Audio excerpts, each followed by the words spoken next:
Imagine the electricity goes out in New York City. No internet, no police, no supply chains. Now, imagine that darkness lasting for 2 grueling years. This is not a dystopian film. It is the chilling reality of Rome in August 410 AD. For 8 centuries, Rome was more than a city. It was the undisputed center of the universe. It was the eternal city, a place so colossal and so powerful that its citizens had literally forgotten what it felt like to be afraid. To a Roman, the idea of their city falling was as absurd as the idea of the sun failing to rise. Rome was a law of nature. But as midnight approached on August 24th, the Romans were about to learn a terrifying lesson that history keeps repeating. No empire is too big to fail, and no wall is high enough if the betrayal comes from within. The fall of Rome didn't happen with a sudden, clean explosion. It was a slow, agonizing, and methodical suffocation. For 2 years, Alaric, the king of the Visigoths, had held the city in a death grip. But to understand the tragedy, we must understand the man. Alaric was not a barbarian in the way we imagine. He didn't want to burn Rome. He wanted to be Roman. He was a man who understood the system, a former ally who had fought for the empire. He didn't want ruins. He wanted land. He wanted a formal military title. And above all, he wanted bread for his starving people. Alaric was a product of Rome's own making, a shadow created by its own sun. But Rome, even in its terminal decay, remained paralyzed by a lethal combination of arrogance and incompetence. The Senate, sitting in palaces of cold marble while the streets outside turned to dust and bone, chose pride over survival. In a masterpiece of political suicide, they executed Stilicho, the only general with the strategic genius and the barbarian heritage capable of stopping the Gothic tide. It was the ultimate bureaucratic betrayal. An empire so blinded by internal power struggles and xenophobia that it cut off its own right hand, just as the enemy reached for the throat. With Stilicho gone, the Roman army wasn't defeated on the battlefield. It was hollowed out by its own leaders. By the scorching summer of 410, Rome was a shadow of its former glory, a gilded corpse. The hunger was so absolute that it stripped away the last veneers of civilization like dead skin. The historian Zosimus whispered of horrors in the dark of families turning on each other in the silence of their villas, of a city so desperate and broken that the dead were no longer buried, but consumed. The social contract hadn't just been broken, it had been incinerated. Gold, once the invincible symbol of Roman might, had become a mockery. The wealthy, terrified, and desperate melted down their priceless jewelry and stripped the gold leaf from the ancient statues of the gods, who had seemingly abandoned them centuries ago, just to pay a ransom that Alaric would eventually ignore. In those final months, the currency of survival wasn't gold or titles. It was grain and pepper. Pepper, imported from the Far East, was so rare and valuable that it was weighed against diamonds. Rome was no longer an empire. It was a gilded cage, and the lock was about to turn. It is now midnight, August 24th.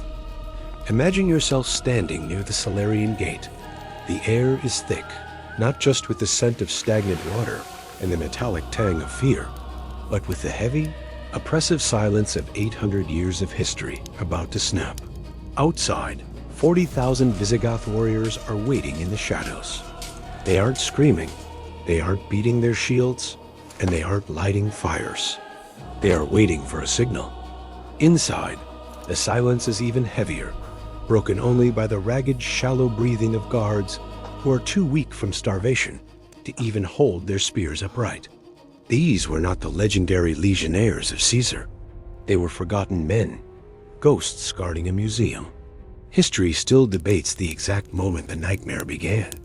Some say it was a group of Christian slaves who, in a desperate act of sympathy for the invaders, or perhaps a cold thirst for revenge against their masters, decided to end the city's long agony. Others point to a noblewoman named Proba, a figure of immense wealth who supposedly ordered the gates open to stop the city from literally eating itself alive. Whether it was an act of high treason or a desperate act of mercy, the result was the same. In the dead of night, the heavy wooden bar of the Solarian gate was lifted from the inside. The heavy doors creaked open a sound that didn't just vibrate through the wood, but echoed like a death knell across the 7 hills. A single torch was lit and waved into the night, a signal that cut through the darkness like a knife. Suddenly, the eerie silence of the Gothic kev shattered. Thousands of torches flared to life at once, turning the horizon into a sea of fire. The first horn blast tore through the Roman night, sounding like the world splitting open. For the first time in 8 centuries, the enemy did not have to break down the walls. They simply walked into the heart of the world. The sack of Rome lasted for 3 days, but it wasn't the mindless, chaotic slaughter we often imagine. It was a methodical, disciplined harvest of an empire's remains. The Visigoths weren't just looking for blood. They were looking for the tangible soul of Rome. They stripped the Forum of its bronze.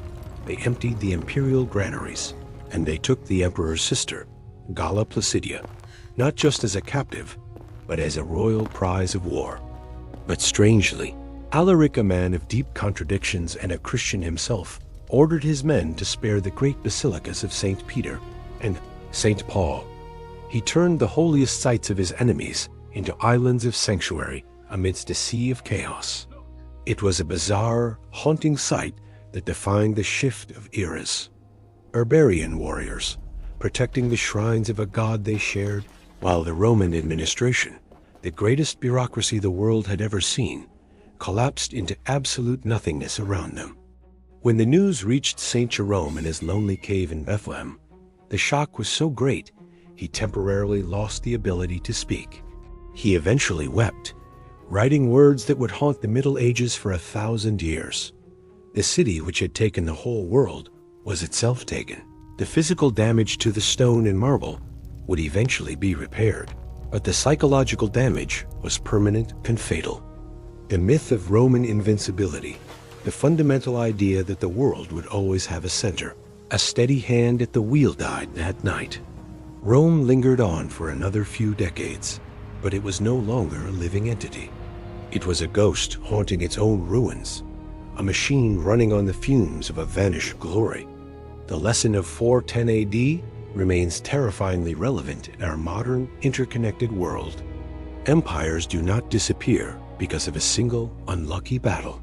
They collapse when they can no longer imagine their own survival. They die when the cost of pride outweighs the cost of pragmatism, and when the leaders inside the walls become more dangerous to the state than the enemies outside. As Alaric and his wagons of Roman silk, gold, and spices disappeared into the dust of the Appian Way, 3 days later, he left behind a world that was fundamentally, irrevocably broken. If you had been there that night, standing at the gate as the wooden bar was lifted, what would you have done? Would you have fought for a city that had already abandoned you to starvation? Would you have clung to the symbols of a greatness that no longer existed? Or would you have welcomed the end, just to hear the silence break? The Eternal City proved to be mortal, and history has been repeating that warning ever since. Every wall has a door, and every door has a key. Usually, that key is held by someone you once called one of your own. The fall of Rome teaches us that the end doesn't arrive with a scream from the horizon. It arrives with a whisper from within.